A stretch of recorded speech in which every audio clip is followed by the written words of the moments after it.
Good evening, everyone. Today we are going to discuss chapter number 2, Geography class 7th, Inside our Earth, यानी कि हमारी पृथ्वी के अंदर. So let's start.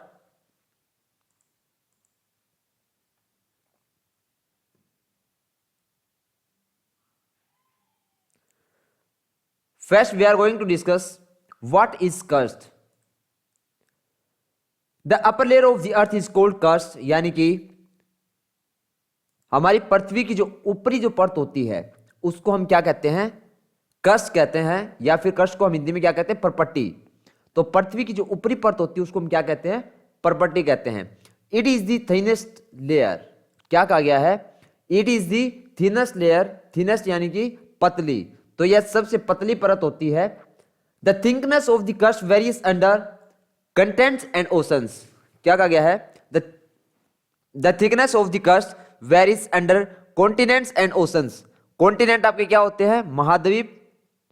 और उसके बाद में ओशंस आपके क्या होते हैं? महासागर.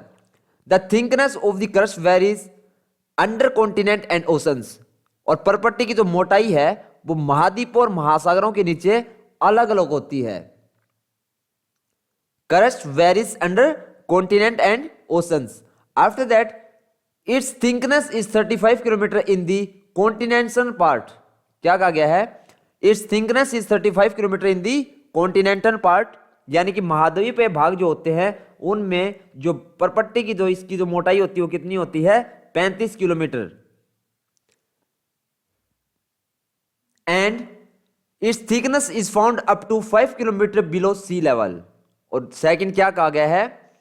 It's thickness is found up to 5 kilometre below sea level, यानी कि जो समुद्री सतह होती है उसके नीचे इसकी मोटाई कितनी पाई जाती है? 5 किलोमीटर तक पाई जाती है. दैट्स इज, यानी कि the thickness of the continental crust is greater than the oceanic crust. जो ओसेनिक क्रस्ट होती है, यानी कि महाद्वीप परपट्टी की जो मोटाई है वो महासागरीय परपट्टी से अधिक होती है. That is the thickness of the continental crust is greater than the oceanic crust, यानी कि महाद्वीपीय परपट्टी की जो मोटाई हो महासागरीय परपट्टी से अधिक होती है. After that now we are going to discuss earth structure, यानी कि पृथ्वी की संरचना. अर्थ स्ट्रक्चर यानी कि पृथ्वी की संरचना. तो here you can see diagram. Face crust यानी कि परपट्टी जो होती है ये क्या होती है आपकी? इसको हम क्रस्ट बोलते हैं, जो हमारी ऊपरी जो परत होती है भूमि की. आफ्टर दैट ये होता है लिथोस्फेयर. That's lithosphere. ये क्या होता है आपका? ये लिथोस्फेयर होता है. ये जो पार्ट है ये आपका लिथोस्फेयर होता है, जिसको हम क्या कहते हैं? स्थलमंडल कहते हैं. आफ्टर दैट आप ये जो देखेंगे इसको हम क्या कहते हैं? कोरिएंटल बाउंड्री, यानी कि इसको हम क्रोड मेटल सीमा कहते हैं. आफ्टर दैट आप ये देखेंगे यहाँ पे ब्लैक ब्लैक जो आपको दिखाई दे रहा है, इसको ये जो ब्लैक ब्लैक का ये जो बॉर्डर होगा इसको हम क्या कहेंगे? आउटर कोर, यानी कि बाह्य जो क्रोड होता है.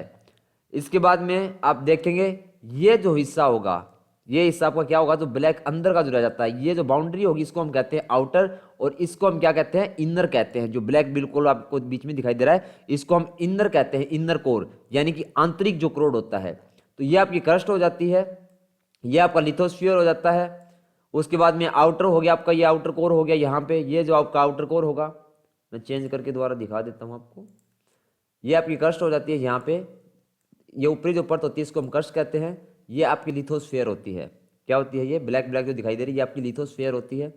ये आपकी जो बाउंड्री जो होती है यहाँ पे इसको हम क्या कहते हैं? आउटर कोर, यानी कि बाह्य जो होती है आपकी क्रोड. और ये जो ब्लैक ब्लैक का आपको जो दिखाई दे रही है अंदर इतने एरिया में, इसको हम क्या कहते हैं? इनर कोर कहते हैं. After that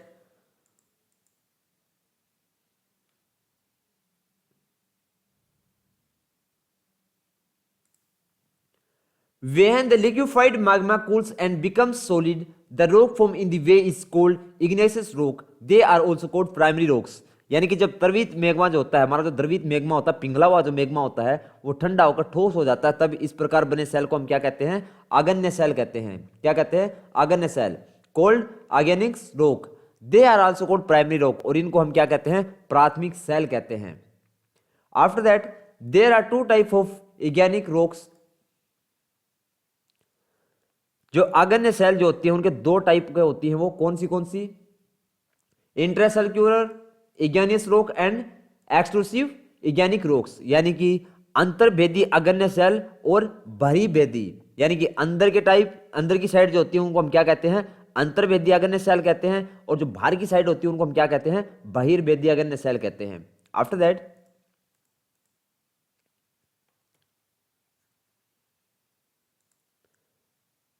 the crust of ocean is mainly made up of silica and magnesium.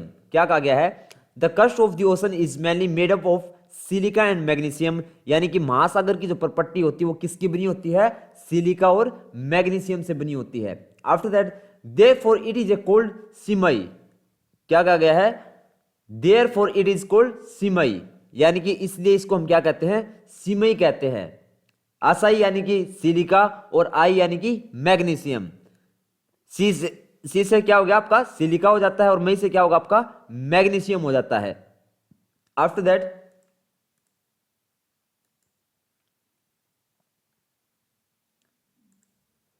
The oldest ocean front crust is located in the western Pacific.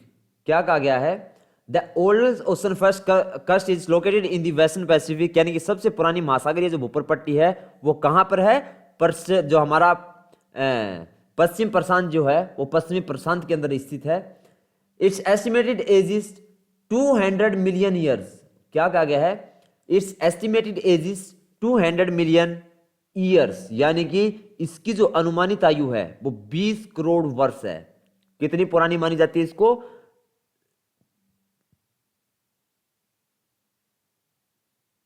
इसकी जो अनुमानित आयु है वो इसकी कितनी है? यहाँ पे 200 नहीं, सॉरी 20 आएगा, 20 मिलियन। इसकी जो अनुमानित आयु है वो कितनी होगी आपकी? 20 करोड़ वर्ष होगी। After that other major plates include the Indian plates, the Arabian plates, the Caribbean plates and the Nazca plate on the west coast of South America and the Scotia plate of the South Antarctic Ocean. About 5 to 55 million years ago, the Indian and Australian plates were one. और क्या कह दिया गया आपको कि प्रमुख प्लेटों में अगर बात करें तो हम भारतीय प्लेट और अरब प्लेट, कैरिबियाई प्लेट, दक्षिण अमेरिका के पश्चिमी तट पर स्थित नाजुका प्लेट और दक्षिणी अंटार्कटिक महासागर की स्कोटिया प्लेट, ये सभी क्या है? इसमें शामिल है। और लगभग 5 से 5.5 करोड़ वर्ष पूर्व भारतीय व ऑस्ट्रेलियाई प्लेट दोनों एक थी। कौन सी? जो भारत की प्लेट और ऑस्ट्रेलिया की प्लेट है वो लगभग 5 से 5.5 करोड़ साल पहले दोनों ही प्लेटें एक हुआ करती थी। After that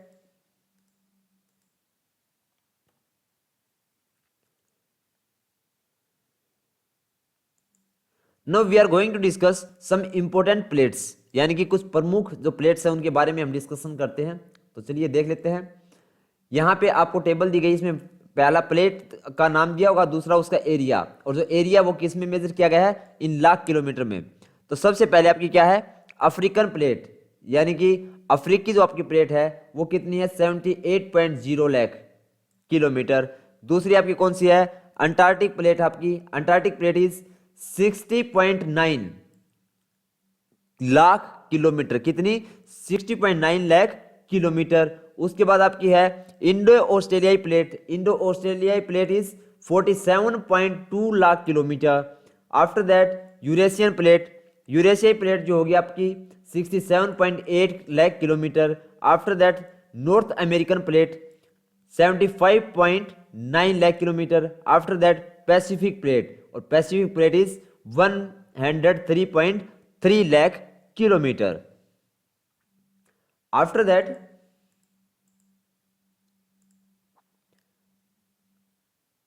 only 1% of the earth volume is crust. क्या कहा गया है? Only 1% of the earth volume is crust, यानी कि पृथ्वी के आयतन का जो है सिर्फ 1% हिस्सा है जिसको हम परपट्टी कहते हैं। जो परपट्टी है वो कितना परसेंट है? सिर्फ और सिर्फ 1%। After that 84% is metal and 15% is core. और क्या कह दिया गया है कि 84% जो है मेटल है हमारी पृथ्वी के ऊपर, और 15% हिस्सा है वो क्या है? करोड़, यानी कि पिघला हुआ मेग्मा के समान। After that the radius of the earth is 6371 kilometre. और क्या कहा गया है? The radius of the earth is 6371 kilometre, यानी कि पृथ्वी की अगर त्रिज्या की बात करें तो वो कितनी है, 6371 किलोमीटर। आफ्टर दैट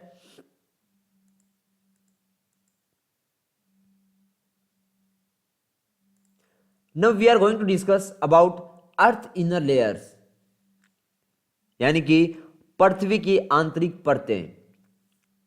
तो here you can see depth in kilometre and ये आपका यहाँ पे क्या है, आपका सेकंड, ये आपको परतों के नेम दिए गए हैं, यहाँ पे ये आपके परतों के नाम दिए गए हैं। यहाँ पे आपकी क्या दी गई है, आपको यहाँ पे जो गहराई दी गई है, और गहराई किस में दी गई है, डेप्थ किस में दी गई है, आपकी किलोमीटर्स में दी गई है। तो इसको आप खुद देख लीजिएगा। उसके बाद में हम नेक्स्ट डिस्कस करते हैं।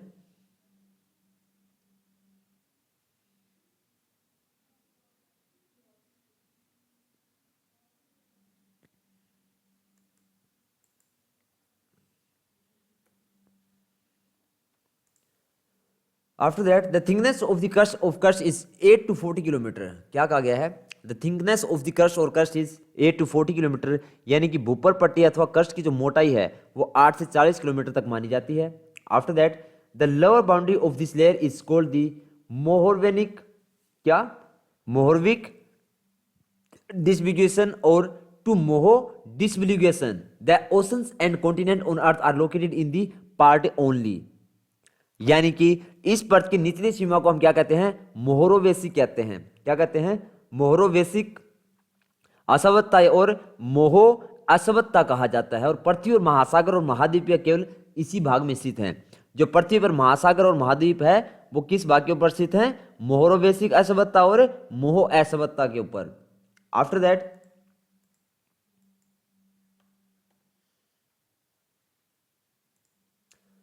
Earth is made up of iron, oxygen, silicon, magnesium, sulphur, निकल, calcium and aluminium.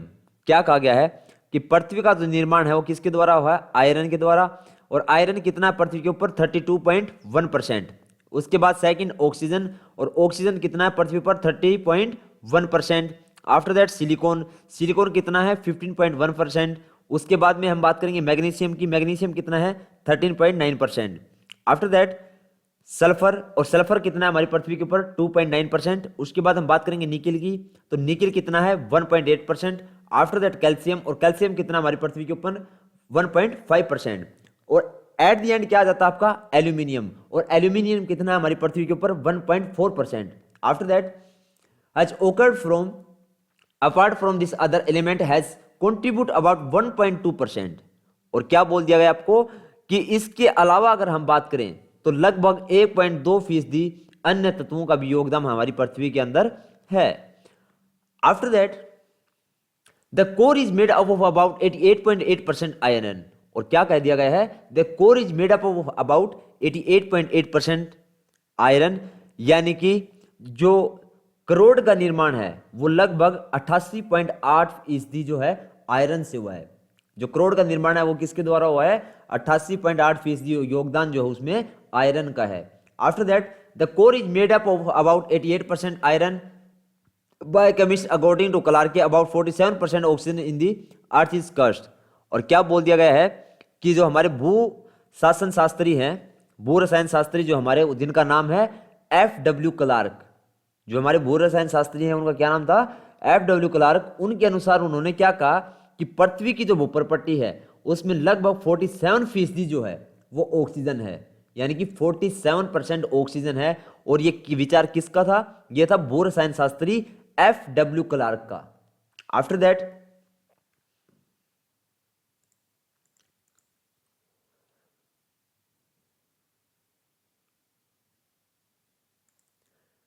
when the liquefied lava cools to the surface of the earth and cool down and oxygenous ionic rocks in thus forms, यानी कि जब द्रवित लावा पृथ्वी की सतह पर आकार तेजी से ठंडा हो जाता है तब इस प्रकार क्या होता है, जो बहिर्वेदीयाग्नेय सेल होती हैं उनका निर्माण होता है।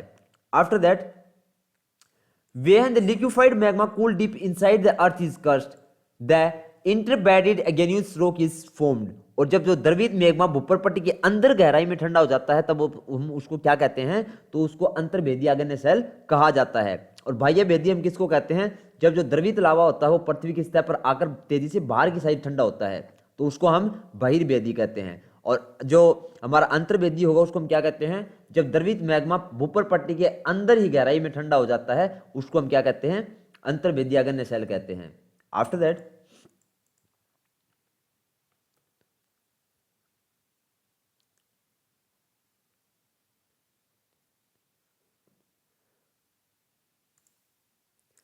the liquefied lava under the extrodite igneous rock rapidly cool and become solid। और बहिर्वेदीय आग्नेय शैल के अंतर्गत द्रवित लावा जो होता है वो तेजी से ठंडा होकर ठोस बन जाता है। After that there structure is fine grain, क्या कह दिया गया, there structure is fine grain, यानी कि इनकी संरचना जो है महीन दानों वाली होती है। After that while the liquefied lava is the intercalcated igneous rock cooled slowly due to this they take the form of large grains। और क्या बोल देगा आपको कि जब अंतर्वेदी आग्नेय शैल में द्रवित लावा धीरे धीरे ठंडा होता है तो इसके कारण क्या होता है, ये बड़े बड़े दानों का रूप ले लेता है। आफ्टर दैट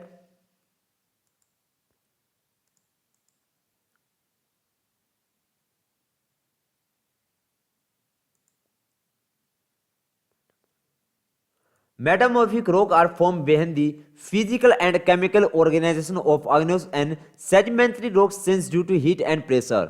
और उसके बाद आपको क्या बोल दिया गया कि जब ताप एवं दाब के कारण आग्नेय और अवसादी चट्टानों के भौतिक और रासायनिक संगठन में परिवर्तन होता है तब कायांतरित चट्टानों का निर्माण होता है। कायांतरित चट्टानों का निर्माण कैसे होता है, जब ताप एवं दाब के कारण आग्नेय और अवसादी चट्टानों के जो भौतिक और रासायनिक संगठन में जो चेंजेज आते हैं उनकी वजह से आपका क्या होता है, कायांतरित चट्टानों का निर्माण होता है।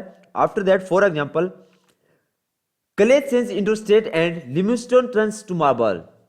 अगर एग्जांपल के तौर पर अगर हम लें तो जैसे चिकनी मिट्टी से स्लेट बनाया जाता है और जो चूना पत्थर होता है उसको संगमरमर में परिवर्तित किया जाता है, तो वो हम एग्जांपल ले सकते हैं किसका, कायांतरित चट्टानों के निर्माण के लिए। After that